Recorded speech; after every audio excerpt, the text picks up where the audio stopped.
বুঝলি বটে? কোথা বুঝেছি মুখে? কি বুঝেছিলি বটে? ও শালা শুকুন বামুন বুড়া কারো খবরে পড়ে অনেক কিছু হারাই ফেলেছে। ভালো হয়েছে, ভালো হয়েছে। ও শালা বুড়াটা অনেক মানুষ শিক্ষা দিয়েছে বটে। কানাইছে তাদের ঘর দোষ সব কিছু কেড়ে নিয়ে তাদের ভিখারি করে ছিড়িয়ে যায়। কি পাপ তো ধর্মে সইবে গেলাম দাদু, সইবে গেলাই। হাজার হাজার মানুষের চোখের জলে ও ও শালা কুকুরটাকে ওকে পাগলা কুকুর হয়ে রাস্তার অলি গলিতে ওকে পচে পচে মারতে হবে বটে, মারতে হবে। ও ঠিক কোথায় বলেছিস ফুলমুড়ি, এখন চল আর তুই বললে ডাক্তার বাবুর সাথে দেখা লাই হবে। চল চল। হ্যাঁ হ্যাঁ দাদু, চল চল, আমরা ও বিলেতি ডাক্তার বাবুর সাথে দেখা করতে চাই।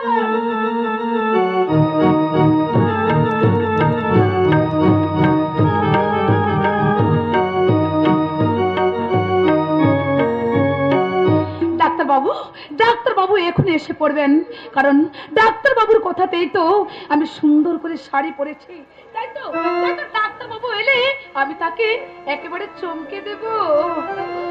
শুধু চমকে উঠাই নয়, এবার তুমি তার সত্যি সত্যি বকুল হয়ে যাবে। একে তুমি আসতে নেই বুঝি? আমি না হয় তোমাকে আকাশের মতো সুন্দর করে সাজতে বলিনি, পরিপাটি করে চুল বাঁধতে বলিনি, কপালে টিপ দিতে বলিনি, চোখে কাজল দিতে বলিনি, তাই বলে সুন্দরকে কি সুন্দর করে দেখাটাও আমার অন্যায়? কি বলতে চাইছো তুমি? আমি বলতে চাইছি তুমি আমার কাছ থেকে অনেক অনেক দূরে চলে যাচ্ছ। এর জন্য তাই তো তুমি। আমি হ্যাঁ, তোমার দেখানো পথ ধরে চলতে চলতে আর তোমার শেখানো কথা বলতে বলতে আমি আর পারছি না, আমি পারছি না। শিলা, আমিও তো একটা রক্তে মাংসে গড়া মানুষ, আমিও তো একটা মেয়ে। আকাশ বাতাস চন্দ্র সূর্য এগুলো তো আমাকে বাদ দিয়ে নয়। কথাটা বাস্তব, তাই তো তোমার আকাশের মাঝে আমি কোনোদিনও প্রতিবাদের আঙুল তুলি, কিন্তু তোমার ইচ্ছার বিরুদ্ধে আমি একটা দায়িত্ব নিয়ে ফেলেছি, আর সেই দায়িত্ব তোমাকে কটা দিন পালন করে যেতেই হবে। না আমি তো পারবো না, আমি কিছুতেই পারবো না। তুমি কেন বুঝতে চাইছো না? কেন? আকাশকে নয়, আমি তোমাকে ভালোবাসি, আমি তোমাকে ভালোবাসি।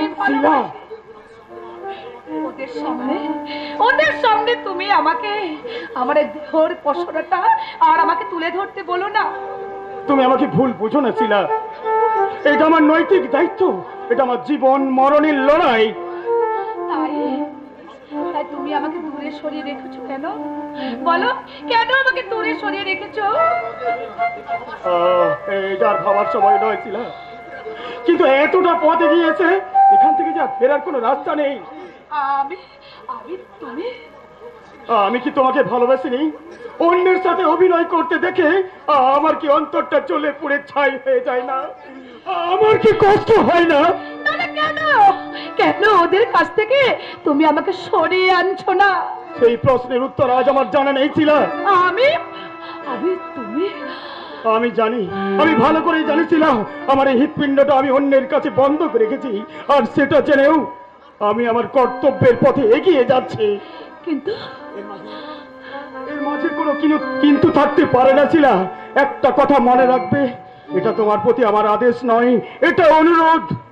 যদি তুমি আমাকে এতটুকুও ভালোবেসে থাকো, তাহলে আমাকে নয়, তুমি তোমার ভালোবাসাকে সত্য, ন্যায় আর আদর্শের পথে এগিয়ে দিও।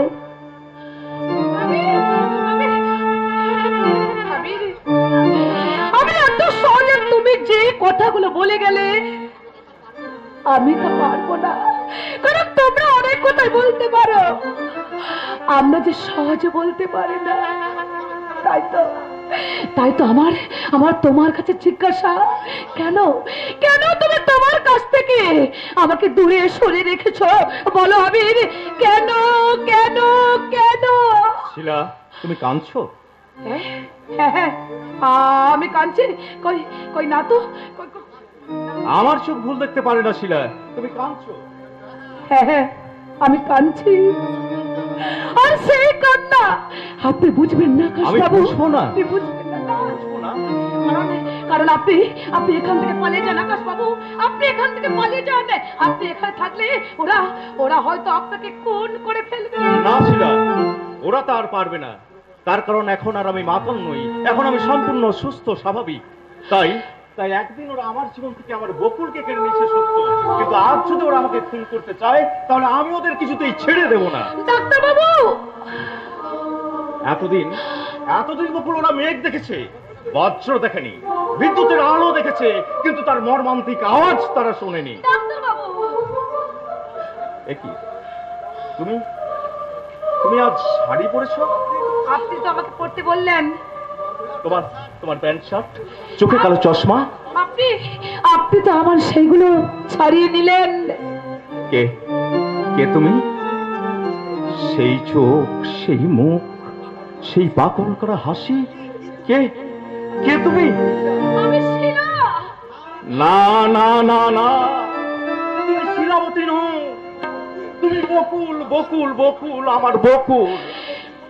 ডাক্তার বাবু, আপনি কি বলছেন? ডাক্তার বাবু, আপনি কি বলছেন? না বকুল না, কোন আমি নয়, বড় আকাশ, শুধু আকাশ। আকাশ, আর কোনো ভয় নয়, কোনো সংকোচ নয়, যার বিরহ যন্ত্রণা আমাকে মাথাল করেছে, যার বিচ্ছেদ যন্ত্রণা এই আকাশকে শূন্য থেকে বেড়ে যমুনার পূর্ণ স্রোতে ভাসিয়ে দিয়েছে, যার শূন্য স্থান এই আকাশের বুকটাকে ঝাঁঝরা করে দিয়েছে,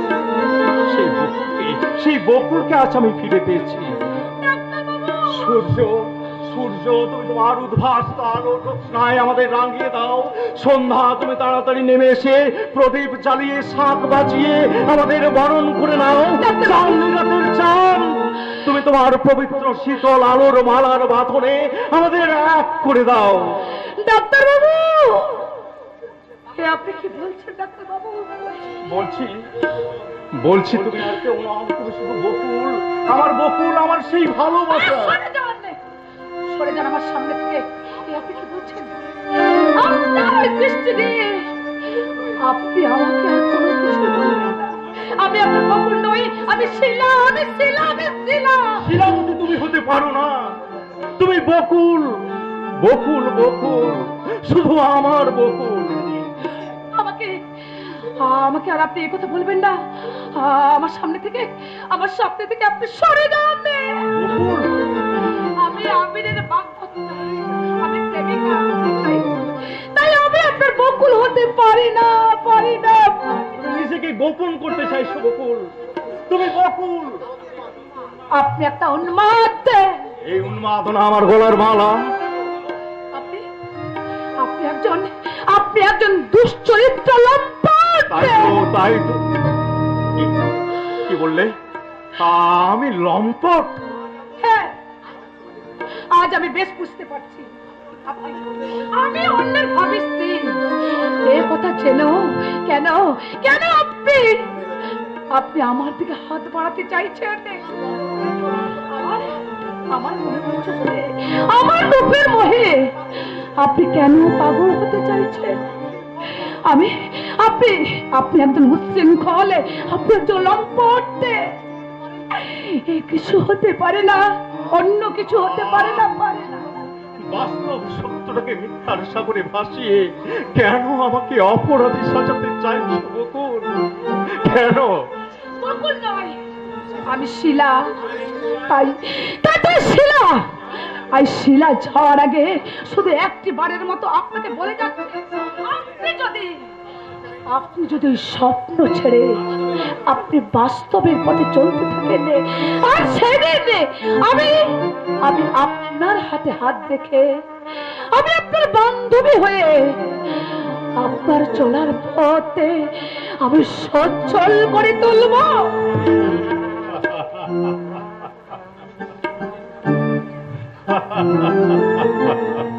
স্বপ্ন আমার ভেঙে গেল ভাই, বিধাতার রোষানলে নিয়ে গেল সুখ, খালি করে বুক এক অদৃশ্য দাওয়া নলে। যারে তুমি আপন ভাবো, আপন সে তো ভাবে না তোমায়। একদিন তারই দেওয়া ফুলের মালা দুলবে শুধু তোমার গলায়। কে কে আপনি? ভুলে গেছো? হ্যাঁ, আমি কিন্তু ভুলিনি। হ্যাঁ হ্যাঁ হ্যাঁ হ্যাঁ, মনে পড়েছে, আপনি তো সেই বাউল কবি। চিনতে পেরেছো তাহলে? তোমাকে তো আমি ছায়ার মতো অনুসরণ করি। আমাকে? হ্যাঁ, তোমাকে। এই মাত্র দেখলাম বকুল তোমাকে না চিনতে পেরে চলে গেল। মিথ্যে কথা, মিথ্যে কথা। সে ইচ্ছে করে আমাকে চিনতে চাইছে না। ওটা তোমার ভুল ধারণা আকাশ। সে আজ আমাকেও চিনতে পারেনি। আপনাকেও চিনতে পারেনি? তার মানে বকুল? বকুল আজ আর বকুল নেই, সে একজন স্মৃতিভ্রষ্টা শিলাবতী। শিলাবতী? কিন্তু সে তো শিলাবতী সেজে অভিনয় করছে। হ্যাঁ, শিলাবতী সে যে অভিনয় করছে ঠিকই, কিন্তু সে নিজেকে শিলাবতী জেনেই অভিনয়টা করছে। তার মানে আজ থেকে 1 বছর আগে বকুলের বিয়ের দিনের ঘটনা তুমি তো সব জানো। হ্যাঁ, কিন্তু সেই রাত্রে বকুল মারা যায়নি। বকুল নদীর জলে ভাসতে ভাসতে ওই শিলা গ্রামের নদীর চরে গিয়ে আটকে যায়। তারপর সেখান থেকে আমরা দিদিমণিকে তুলে নিয়ে এসে ভালো পুড়িয়ে তুলি। কিন্তু দিদিমণি সুস্থ হয়ে গেলে ওর নাম ঠিকানা না বলার জন্য আমরা সবাই মিলে এই শিলা গায়ে ও দিদিমণির নতুন নাম দিয়েছি বটে, ওই শিলাবতী। আর ওই দারোগা বাবুকে চুর করে চাঁদকে দিদিমণি সব দায়িত্ব নিতে বলি। আমিও সেদিন ওনাদের কথা মতো ওই শিলাবতীকে সেখান থেকে বিয়ের প্রতিশ্রুতি দিয়ে আমি আমার কোয়ার্টারে নিয়েছি। আপনি? আপনাকে আমি পরে সব বলবো, তবে আজ শুধু একটা কথা শুনুন। সেদিন আমার বিবেক মনুষ্যত্ব আমাকে বারবার প্রশ্ন করছিল, ও তো হতে পারে কারো বিবাহিতা স্ত্রী, হতে পারে কারো প্রেমিকা, হতে পারে কারণ বাগদত্তা। আর সেই কথা ভেবেই আমি আমার সিদ্ধান্ত থেকে পিছিয়ে এসেছি। কিছুদিন পর হঠাৎ একদিন রায়পুরের বাজারে আমি বকুলকে দেখে চিনতে পারি। আনন্দে আত্মহারা হয়ে আমি বকুলের কাছে ছুটে যাই। তার সামনে আসতেই ওনাকে আমি পিছন থেকে টেনে নিয়ে গিয়ে বকুল সম্বন্ধে সমস্ত কিছু জিজ্ঞাসা করতেই আমি জানতে পারলাম আপনার আর বকুলের একটা পারিবারিক জীবনের ইতিহাস। আর সেই ঘটনাটা আমি আমার উপর মহলে জানালাম। আর তাদের নির্দেশ মতো আপনাকে এবং আপনাদের পরিবারকে বাঁচানোর জন্য আমি এই ছদ্মবেশ ধারণ করতে বাধ্য হয়েছিলাম।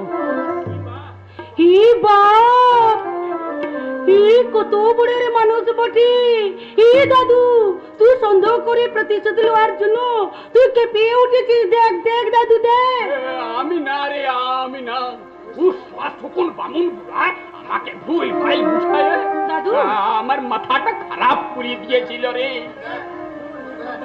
এখন দেখ দেখ, এরা দোনো কত বড় বনের দেবতা আছে বাবু, দেবতা। আর বলিস লাই ফুলমুনি, আর বলিস লাই। লজ্জায় আমার মাথাটা কাটা যাচ্ছে রে লজ্জা? ফুলমুনি। দাদু? লজ্জা তো আপনার হওয়ার কথা নয় গণেশ দাদু, লজ্জা তো আমার হওয়ার কথা। আমি তো আপনাদের না জানিয়ে গোপনে পালিয়ে গিয়ে না আমি আপনাদের কষ্ট দিয়েছি। আপনারা আমাকে ক্ষমা করে দেন গণেশ দাদু, আপনারা আমাকে ক্ষমা করে দেন। কাজ বলুন আবির বাবু। আজ থেকে ওই শিলাবতী ওরফে বকুলের দায়িত্ব আমি আপনার হাতে তুলে দিয়ে গেলাম। আশা করি আপনি দ্রুত চিকিৎসার মাধ্যমে ওকে সুস্থ করে ওকে আপনি আপন করে নেবেন। আবির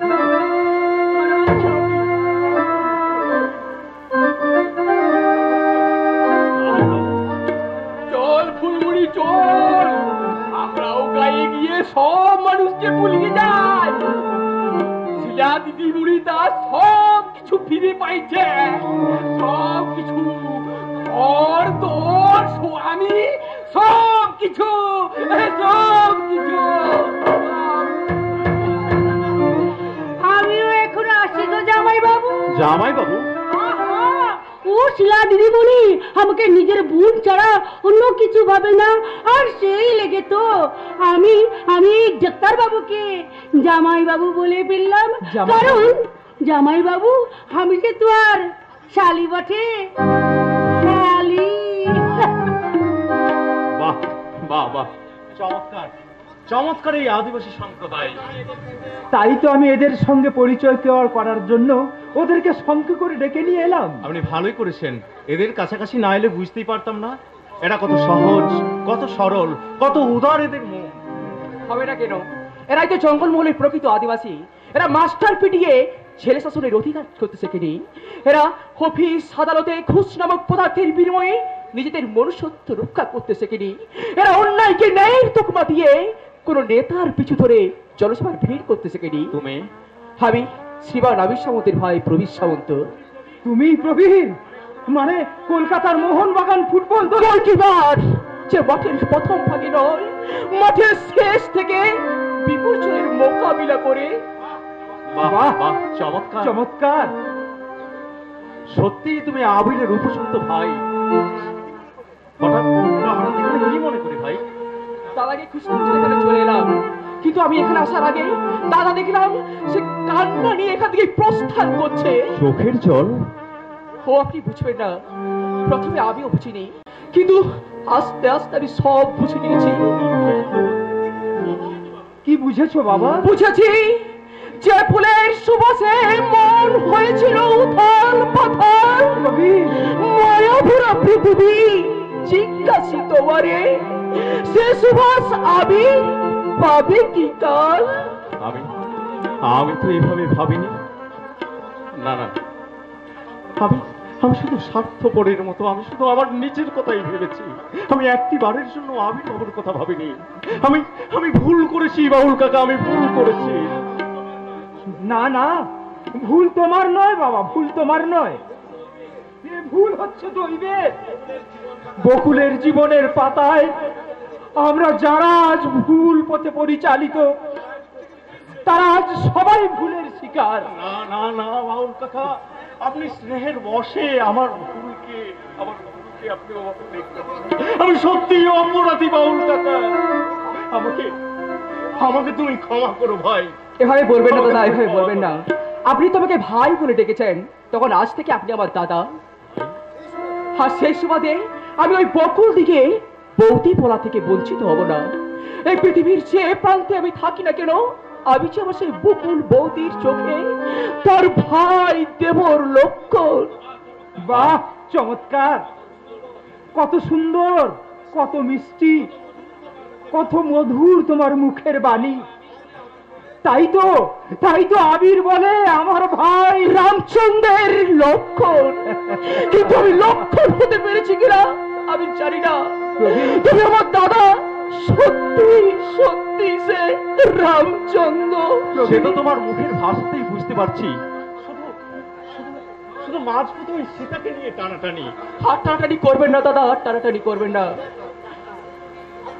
আপনি তো পিলেত্রের ডাক্তার, তাই যত তাড়াতাড়ি পারেন আপনি ওই বকুল দিকে সুস্থ করে তুলুন। বৌদি সুস্থ স্বাভাবিক অবস্থায় আমাকে হয়তো চিনতে পারবে না, কিন্তু আপনার কাছে অনুরোধ, সুস্থ হলে বৌদিকে আপনি আমার হয়ে বলবেন,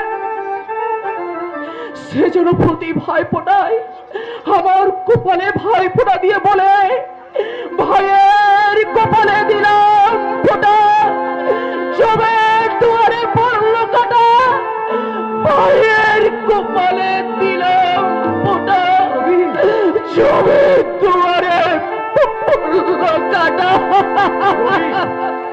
প্রবীরও আমাকে অপরাধীর মতো দাঁড় করিয়ে চলে গেল। আকাশ, আচ্ছা বাউল কাকা, বলো। বাউল কাকা, আমি কি সত্যি অপরাধী? আমি জানি না। এই প্রশ্নের উত্তর এই মুহূর্তে আমি তোমাকে দিতে পারবো না বাবা। বাউল কাকা, দুনিয়াটা নয় রে বেঈমান,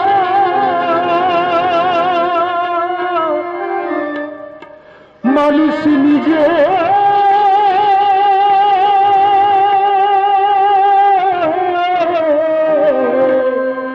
হয় বেঈমান। ভালোবাসলে আঘাত করে, স্বার্থ ফুরালে কেটে পড়ে, থাকে না মিষ্টি কথার মা।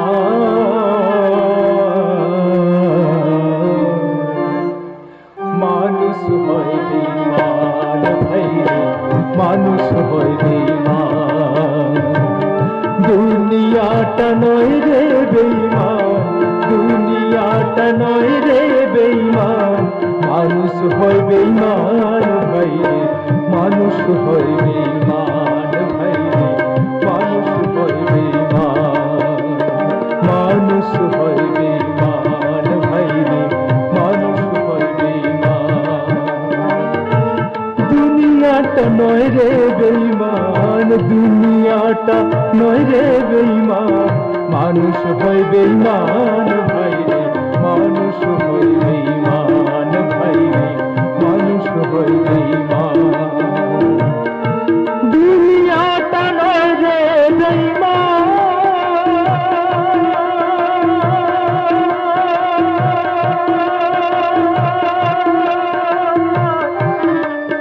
মানুষ নিজে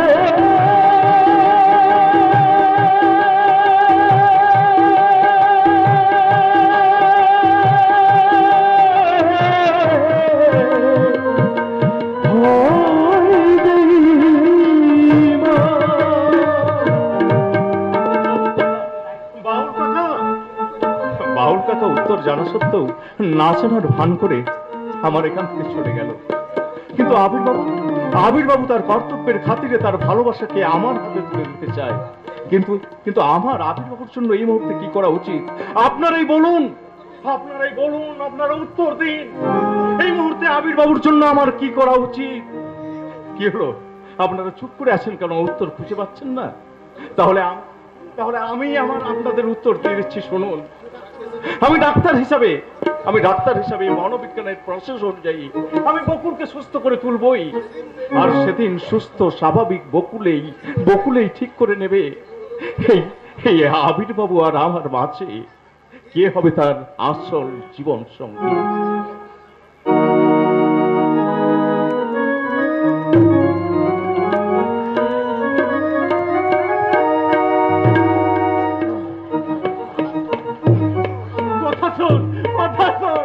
আমাকে একা ফেলে রেখে যাচ্ছে বাবা নেপাল। ও নেপাল, আমাকে একা ফেলে রেখে যাচ্ছে। গুরু লাভ হবে না গুরু। আপনার এখন খাওয়া দাওয়া এই দুর্গাপুরের ব্যাপার।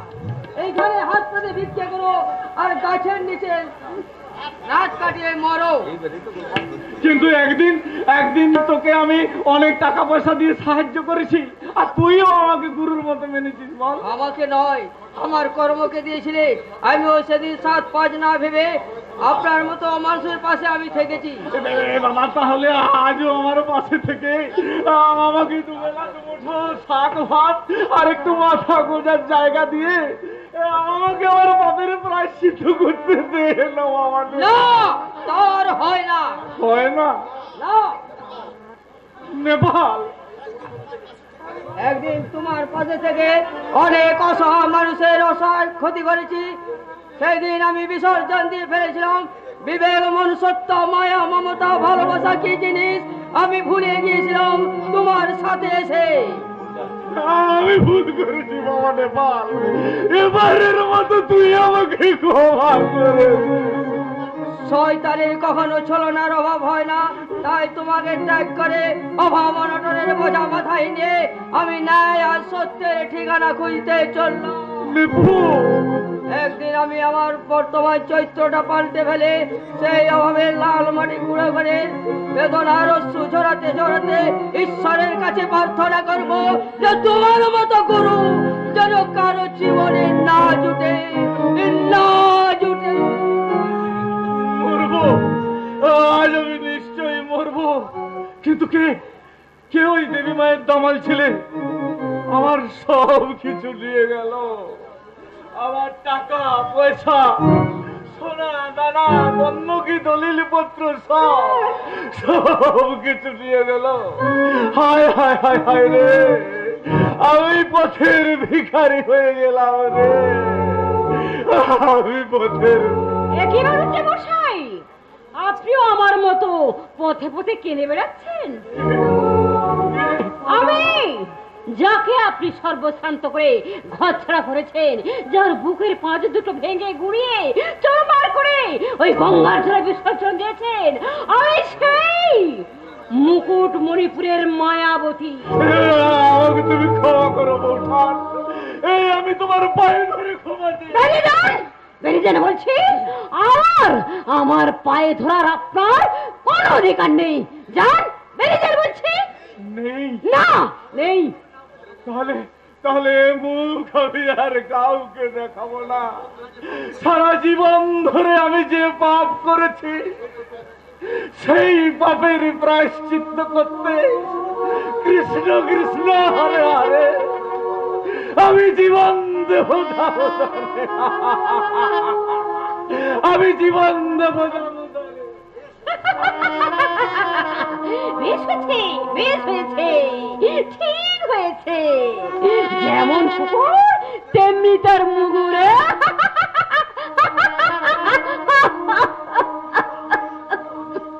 কিন্তু আমি কি পেলাম? আমি কি পেলাম? যার জন্য ঈশ্বর আমার সবকিছু কেড়ে নিয়েছে, আমি কি পেলাম? আমি কি পেলাম? কাঁদবেন না মা, কাঁদবেন না। একদিন আপনি আপনার সবকিছু ফিরে পাবেন। কে ফিরে পাবো? কিন্তু কিন্তু কে তুমি বাবা?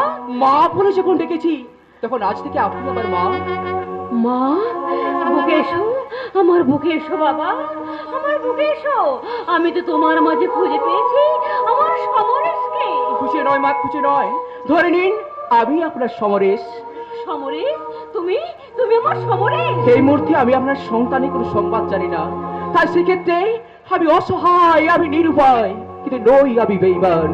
আমি অক্ষম, আমি অপারক, কিন্তু নই আমি নৃশংস নন। ধন্য মাগো, স্বপ্ন আবারও বিলীন হয়েছে, বিলীন হয়েছে আশা।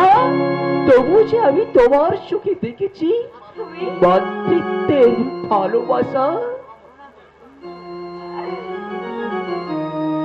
ধন্য, ধন্য আমি। এত যন্ত্রণার মাঝেও আমি ফিরে পেলাম মানুষ। মানুষ কিভাবে মানুষকে কাছে টেনে নেয়। তাহলে আর দেরি না করে আমার সাথে চলুন। কোথায়? দাদার কোয়ার্টারে। না, না,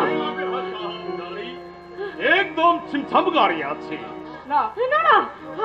এই সামান্য রাস্তা আমরা পায়ে হেঁটে চলে যেতে পারবো। वो ज्यादा रुपया लगবে না भाई साहब, वो 10-20 रुपया छोड़বেন তো हम लोग चलिए যাবে। মাত্র 10 টাকা? হ্যাঁ হ্যাঁ, আপনি তো আমার মাঝি আছে। তার মানে এই কথা মাফ कीजिए भाई साहब, আমি বলছিলাম কি উনি তো আমার মাঝির মতো আছে। ও তাই বলুন। एकदम एकदम। এই ভাই बात के लिए हम लोग कुछ भाबे ना साहब। আচ্ছা ঠিক আছে, আপনি এখন যেতে পারেন। এই সামান্য পথ আমরা পায়ে হেঁটে চলে যেতে পারবো। ঠিক আছে, हम लोग चलिए যাচ্ছে। ধন্যবাদ। लेकिन एक तो बात भाई साहब, বলুন। আপনার দাদাকে বাদ भी বলবেন উনি যেন সাবধানে ঘোরাফেরা করেন। ওই শালা কুত্তার দল পুলিশ বাবুকে খুন করে আপনাদের ঘরের মেম সাহেবকে ছিনতাই করা তালে আছে। না না না না, এখানে খুন রক্তপাত। না না, আমি যাব না, আমি কোথাও যাব না, আমি কোথাও যাব না, আমি চলে যাব। ভয় নেই মা, ভয় নেই। আমার দাদা সাধারণ পুলিশ অফিসার নয়, কিন্তু কিন্তু আপনি এটা জানেন কি করে? गुस्सा माफ कीजिए भाई साहब, हम लोग के शहर से रात दिन गाड़ी लिए घुरा फिरा करे इस शहर के लिए गली থেকে अंदर सब कुछ আমার জানা। इसी के लिए मेरा नजर से सब कुछ এড়িয়ে যায় ना भाई साहब। তার মানে তুমি? छोटा गाड़ी ड्राइवर আছে, छोटा काम करे, लेकिन ये दिल मेरा छोटा नहीं माजी। ये दिल मेरा छोटा नहीं भाई साहब, ये दिल मेरा छोटा।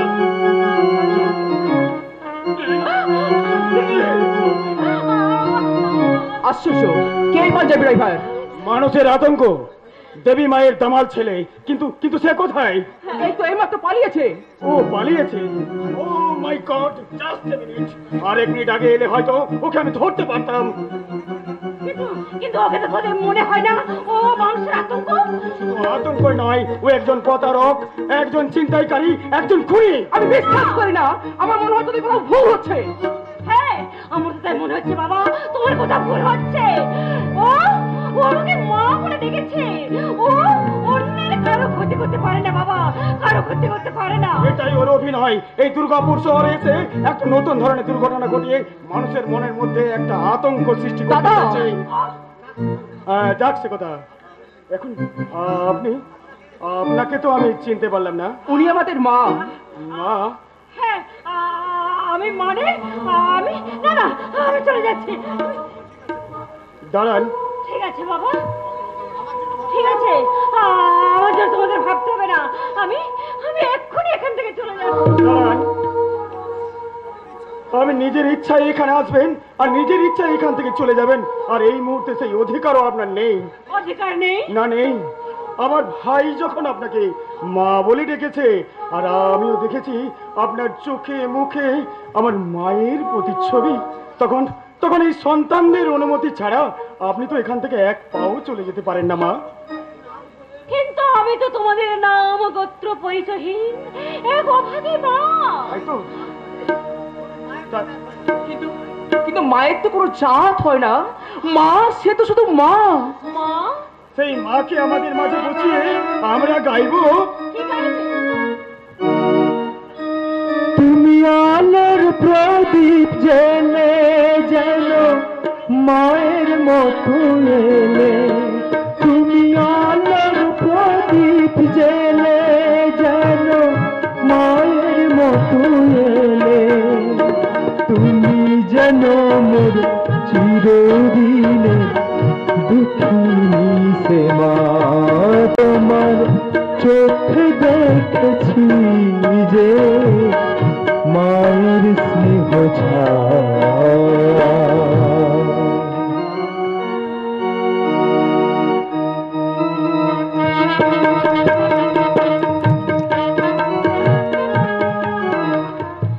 গতকাল রাত্রে দুর্গাপুর ব্যারেজ থেকে দামোদরে ঝাঁপ দিয়ে আত্মহত্যা করেছে অসৎ স্বর্ণ ব্যবসায়ী ধনকুবের ধর্মদাস বাড়ুজ্যে। ওই দিন রাতেই দুর্গাপুরের প্রখ্যাত শিল্পপতি মণিমোহন ব্যানার্জির সহকারী ম্যানেজার বিভাস রায়কে খুন করে অফিসের লোকার থেকে আনুমানিক 5 কোটি টাকা লুট করে নিয়ে গেছে দুর্গাপুরের আতঙ্ক দেবী মায়ের দামাল ছেলে। উল্লেখ করা যায় যে বেশ কিছুদিন ধরে ওই কোম্পানি টেন্ডার সংক্রান্ত ঝামেলায় কোটি কোটি টাকা ক্ষতিগ্রস্ত হয়েছে। তাই বর্তমানে ওই কোম্পানি বন্ধের মুখে। না না না, এ হতে পারে না, আমার সালের কোম্পানি বন্ধ হতে পারে না। আবার তুমি উঠে এসে এখানে চিৎকার করছো কেন? আকাশ তোমাকে উঠে আসতে নিষেধ করেছে না? শুনবো না, আমি কারো কোনো কথা শুনবো না। আমার সালের ফ্যাক্টরি বন্ধ হতে চলেছে আর তোমরা আমাকে চুপ করে থাকতে বলছো। হ্যাঁ বলছি, কারণ এখন তো আকাশ সবকিছু দায়িত্ব নিয়ে নিয়েছে গো। এটাই আমার সান্ত্বনা, এটাই আমার বেঁচে থাকার অক্সিজেন। জানো মনোরমা, ওই আকাশের জন্যই আবার আমি আমার বিশ্বাসকে ফিরে পেয়েছি। তুমি আকাশকে এত ভালোবাসো?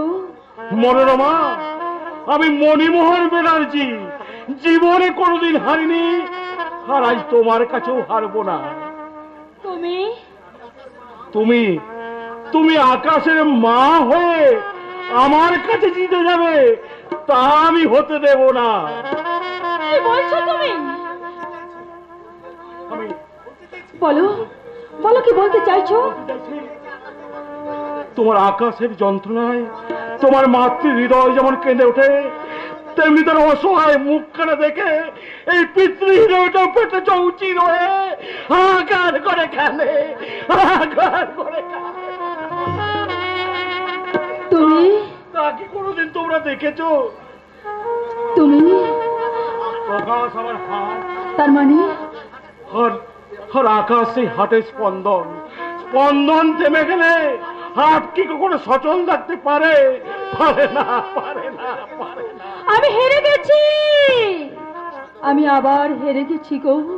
আকাশের প্রতি তোমার নীরব ভালোবাসা দেখে আজ আমার মাতৃ হৃদয় হাহাকার করে কাঁদছে। তুমি কাঁদছো মনোরমা? আরে কাঁদো কাঁদো, কোনদিন তো আমাকে তো জিততে দাওনি, তাই তোমাকে হারিয়ে তোমার হারের মালা আজ আমি নিজে নিজের গলায় পরে নিলাম। আমি ছাড়বো না, আমি কিছুতেই ম্যানেজারকে ছেড়ে দেবো না। কেন, কি হয়েছে? হয়নি, তবে অনেক কিছুই হতে পারতো। ম্যানেজার রাঘব দাস আমাদের ফ্যাক্টরিকে শেষ করে দেওয়ার তালে ছিল, আর আমি সেটা ধরে ফেলেছি।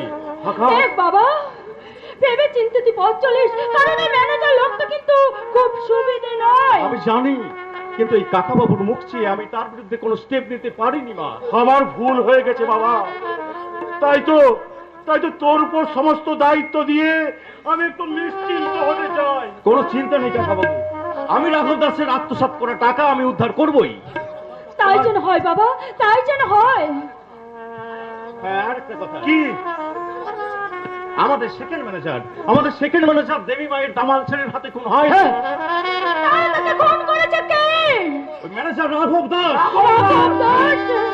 আবির্বাবুর নেতৃত্বে পুলিশ প্রশাসন আমাদের কারখানার সিসিটিভির ফুটেজ থেকে শনাক্ত করেছে যে ম্যানেজার রাঘব দাস সেকেন্ড ম্যানেজারকে খুন করে সমস্ত টাকা লুট করে ওই দেবী মায়ের দামাল ছেলের নামে দোষ চাপিয়ে নিজেকে আত্মগোপন করেছে। আত্মগোপন করেছে? কিন্তু কোথায় সে আত্মগোপন করেছে? বল আকাশ, বল কোথায় সে আত্মগোপন করেছে? জানি, কিন্তু পুলিশ প্রশাসন তাকে হন্যে হয়ে খুঁজে বেড়াচ্ছে। ও সেই ডাল কুত্তাটার পড়াশোনা হয়। আমি মায়া বৌদির সংসারটা আমি শেষ করে দিয়েছি। না, শুধু শেষ নয়, তবু যে আমাদের বুক থেকে আমাদের বকুল হারিয়ে গেছে অমরেশ, হারিয়ে গেছে বকুলের মা মায়া দেবী। হায় রে ভগবান, মতি যখন দিলে আগে দিলে না কেন? তাই আজ আমাকে লক্ষ্মী ছাড়া হয়ে ওই অলক্ষ্মীর পিছনে ছুটতে হতো না। কাকা বাবু, তুমি আকাশ, ওই শহরে কোথায় জানি না, যদি কোনোদিন ফিরে আসে তাহলে তুই ওদের বলিস আমি যদি কোনোদিন অসুস্থ হয়ে তাদের কাছে এক ফোঁটা জল চাই, তারা সেই জলের পরিবর্তে আমার মুখে যদি জেলে দেয় জ্বলন্ত আগুন। আমি ছুটে যাবো রাঘব দাসের ইলোরা হাউসে। আমি জানতে পেরেছি রাঘব দাস ওখানে আত্মগোপন করে আছে। না প্রকাশ, তুই ওখানে যাবি না, কারণ এখন আমাদের অনেক সাবধানে চলাফেরা করতে হবে, তাহলে বিপদ হতে পারে। আসল বিপদ? আমি আর কোনো বিপদকে ভয় পাই না দাদা। প্রকাশ, যে রাঘব দাস তোমার আর আমার মাঝে ভ্রাতৃত্বের বন্ধন ছিন্ন করে তোমাকে শত্রু ভাবতে শিখিয়েছে, যে শয়তান তার চক্রান্তের জালে আমাদের সম্পূর্ণ নিঃস্ব রিক্ত দেউলিয়া করে পথের ভিখারি করতে চেয়েছে, তাকে আমি ছেড়ে দেবো না দাদা। আকাশ, দাদা, আজ আমার কোনো যন্ত্রণা নেই দাদা, কোনো দুঃখ নেই, কারণ এই মুহূর্তে তুমি বুঝিয়ে দিলে তোমার কাছে আমার ভালোবাসা একটু কমে যায় না। প্রকাশ, না প্রকাশ, না, আমি এইভাবে তোকে শাসন করতে চাই। আমি এমন শাসন আগে কেন করনি দাদা? তাহলে হয়তো আমি এত দূর আগাতে পারতাম না। প্রকাশ, তোর সব প্রশ্নের আমি উত্তর দিচ্ছি, শোন। অনেক ঝড় বৃষ্টির পর আকাশে যখন চাঁদের দেখা মিলেছে, তখন আকাশের সাথে আকাশের দেখানো পথেই চলে। একা নয়। মা, তুমি কিছু বলবে না? হ্যাঁ আমি বলবো। তোর বাবা যখন এই সংসারের দায়ভার সব আকাশের হাতে তুলে দিয়েছে, তখন তোকে চালানোর দায়িত্ব আকাশের। আমি কিছু বলতে পারবো না রে প্রকাশ, আমি কিছু বলতে পারবো না। দাদা, তুমি আর কিছু বলবে? হ্যাঁ বলবো। এই মুহূর্তে বাড়ির সমস্ত কাজের দায়িত্ব আমার। এখন তুই বাড়ির ভেতরে যা। না না, আর একটিবার আমি তোমার মতের বিরুদ্ধে কাজ করতে চাই দাদা। প্রকাশ, আমি জানতে পেরেছি বকুলদি মারা যায়নি, ওই শিলায় মানেল বকুলদি। সেই বকুলদি এখন রাঘব দাসের ইলোরা হাউসে বন্দি। প্রকাশ, ভয় নেই, ওই রাঘব দাসের ইলোরা হাউস আমার চেনা, তাই আমি ছুটে চললাম রাঘব দাসের ইলোরা হাউসে। সেখান থেকে বৌদিকে উদ্ধার করে তোমার হাতে তুলে দিয়ে আমি আমার হাজার পাপের এক বিন্দু পুণ্য সঞ্চয় করে নেব। আর তা যদি না পারি দাদা, তাহলে এই দেখাই শেষ দেখা দাদা, শেষ দেখা। প্রকাশ, ওরে প্রকাশ, ওরে ভাই, ওরে ভাই, তুই ফিরে আয়। আমি সেই কাকা কাকিমাকে কথা দিয়েছি, এবার যদি তোর কিছু হয়ে যায়, তাদের যে বিশ্বাসকে আমি ভেঙে দেব। আরে তুই ফিরে আয় ভাই, ফিরে আয়। না না না না, আমি প্রকাশকে একা যেতে দেবো না। আমি প্রকাশকে উদ্ধার করতে আমি ছুটে চললাম ওই রাঘব দাসের ইলোরা হাওয়া।